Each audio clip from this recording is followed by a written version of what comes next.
जय श्री श्याम दोस्तों, स्वागत है आपका प्राचीन धर्म ज्ञान चैनल में। दोस्तों, होली का त्यौहार हिंदू धर्म में बहुत ही हर्षोल्लास के साथ मनाया जाता है।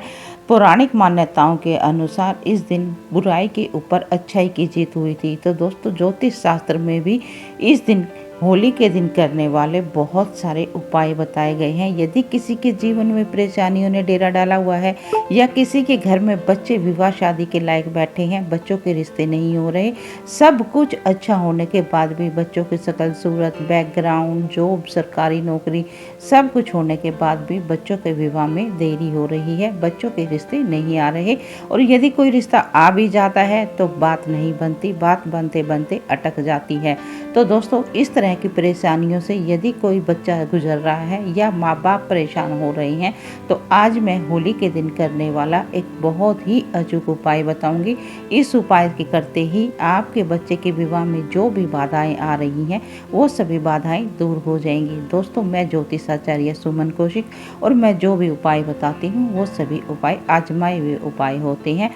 इन उपायों को करके आप भी लाभ प्राप्त कर सकते हैं। दोस्तों, वैसे तो बच्चों के विवाह में देरी होने के बहुत सारे कारण हो सकते हैं, और वो जब भी पता चलता है जब हम उन बच्चों की कुंडली देखते हैं। उनके बच्चों की कुंडली देखने के बाद ही पता चलता है कि उनके विवाह में देरी किस वजह से हो रही है, कौन सा कारण बना हुआ है, किस कारण से उनके विवाह में अड़चने आ रही हैं। दोस्तों, कभी कभी हम देखते हैं जब हाथ में मोबाइल आता है तो ऐसे ही कोई ना कोई रील या वीडियो हमारे सामने आ जाती है। उसमें एक ही चीज़ बताई जाती है कि गुरु ग्रह मजबूत होना चाहिए, शुक्र ग्रह मजबूत होना चाहिए। लेकिन दोस्तों, कई बार ऐसा भी देखा जाता है कुंडली में लगने से ही पूर्ण अस्त हो जाता है। तो पूर्ण अस्त किस वजह से होता है और कैसे होता है, ये सब भी आपको नहीं पता होगा। तो आज मैं आपको बताऊंगी इसी वीडियो के माध्यम से। यदि लग्नेश पूर्ण अस्त हो जाए तो भी विवाह में बहुत सारी बाध्यताएं आती हैं, बहुत सारी परेशानियां होती हैं, और कई बार तो उन बच्चों के कुंडली में विवाह को योग जो होते हैं वो बिल्कुल डिनाइल होते हैं, विवाह के योग बनते ही नहीं हैं। तो दोस्तों, अगर ऐसे योग किसी बच्चे की कुंडली में बने हुए हैं, ऐसी स्थिति किसी बच्चे की कुंडली में बनी हुई है, तो आप किस ग्रह का उपाय करेंगे ये तो आपको नहीं पता। वो तो फिर कुंडली देखने के बाद ही पता चलेगा कि किस ग्रह के उपाय करने हैं, किस ग्रह को मजबूती देनी है। ऐसे में आप शुक्र ग्रह को मजबूती दे लो, गुरु ग्रह को मजबूती दे लो, तो वो कोई काम नहीं आएगी। वो फिर कुंडली को आपने विश्लेषण करवाना ही पड़ेगा, किसी अच्छे ज्योतिषी के पास आपको जाना जरूर पड़ेगा।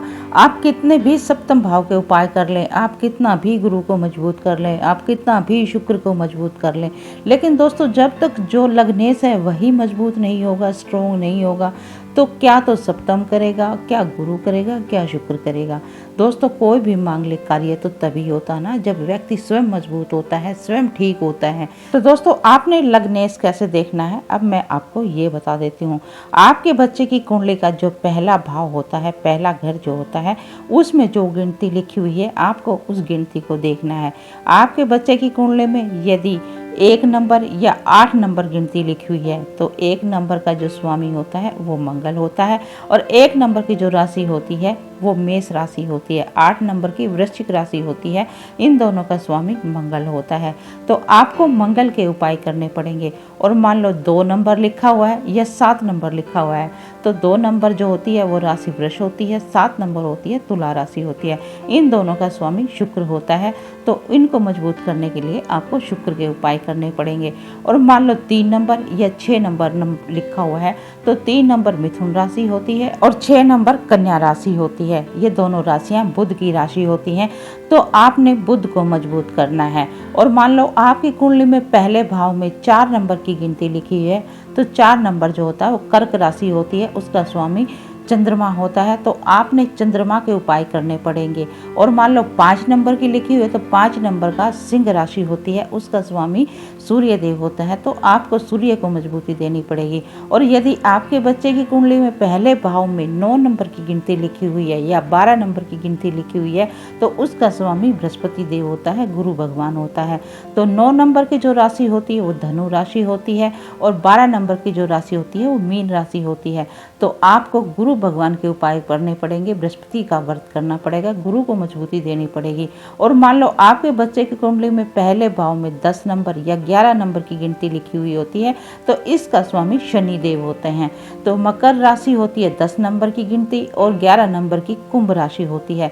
तो आपको इन दोनों राशियों के लिए शनि देव को मजबूत करना पड़ेगा, शनि के उपाय करने पड़ेंगे। तो दोस्तों आपने पहले भाव को मजबूती देनी है, सबसे पहला काम तो यही करना है। और उसके बाद हमने सप्तम भाव को देखना है कि सप्तम भाव में कौन सी राशि लिखी हुई है, सप्तम भाव का राशि का स्वामी कौन सा है, उसके बाद हमने उसके उपाय करने हैं। लेकिन दोस्तों इसके साथ ही ये भी सच है, यदि सप्तम भाव पे शनि की दृष्टि आ जाए या गुरु की दृष्टि आ जाए और यदि ये दोनों वक्रीय हो जाएं तो और भी ज्यादा विवाह में परेशानियों का सामना करना पड़ेगा।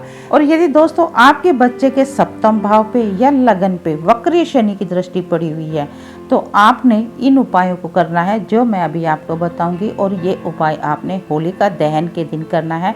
और होलिका दहन के दिन यदि आप इस उपाय को नहीं कर पाते तो किसी भी शनिवार को इस उपाय को आप कर सकते हैं। आपने करना ये है, 1.25 मीटर का काला रंग का कपड़ा ले लेना है और उसके बाद आपने एक जटा वाला नारियल लेना है। ध्यान ये रखना है कि नारियल सूखा नारियल लेना है, पानी वाला नहीं लेना है।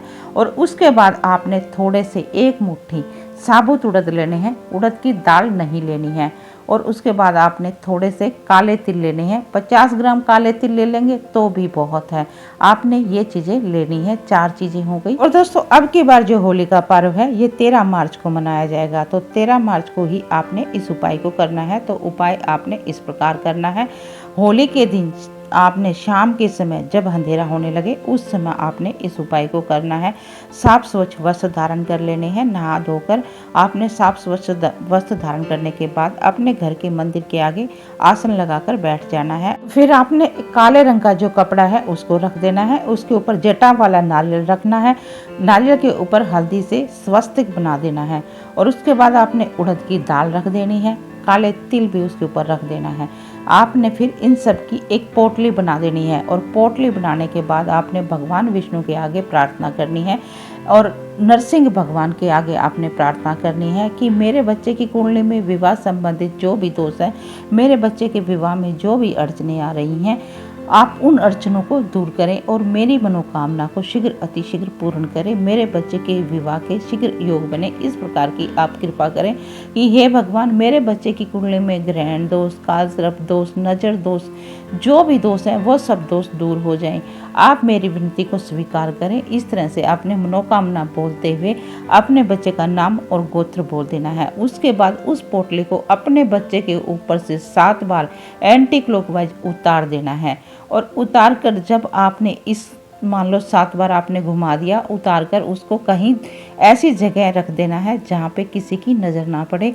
और जब 11 बजे के करीब होली का दहन होगी वहाँ पर आपने चुपचाप इस पोटली को ले जाना है और होली के चारों तरफ 7 परिक्रमा लगानी है। 7 परिक्रमा लगाते हुए अपने बच्चे का नाम और गोत्र बोलते हुए अपने बच्चे के विवाह के लिए आपने कामना करनी है। और 7वीं परिक्रमा पे आपने उस पोटली को होलिका दहन में छोड़ देना है और चुपचाप अब हाथ जोड़कर अपने घर आ जाना है। बीच में किसी से बोलना नहीं है, बस आपने इतना ही इस उपाय को करना है।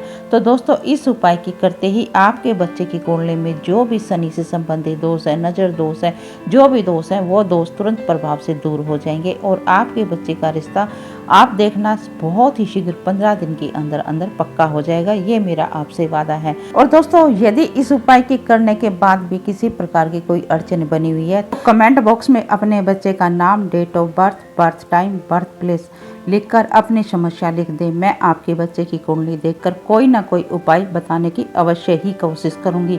और यदि आप अपने बच्चे की कुंडली का विश्लेषण करवाना चाहते हैं तो मेरे हर एक वीडियो में मेरा व्हाट्सएप नंबर दिया हुआ होता है, आप वहां पर मुझसे संपर्क कर सकते हैं। और यदि आपको ये जानकारी, ये उपाय अच्छा लगा हो तो वीडियो को लाइक और चैनल को सब्सक्राइब अवश्य ही कर दें। आपका किया गया एक सब्सक्राइब हमारे हौसले को बढ़ाता है और साथ ही इस जानकारी को अधिक से अधिक किसी ज़रूरतमंद के साथ भी शेयर कर दें। तो चलिए मिलते हैं अगले वीडियो में एक नई जानकारी के साथ।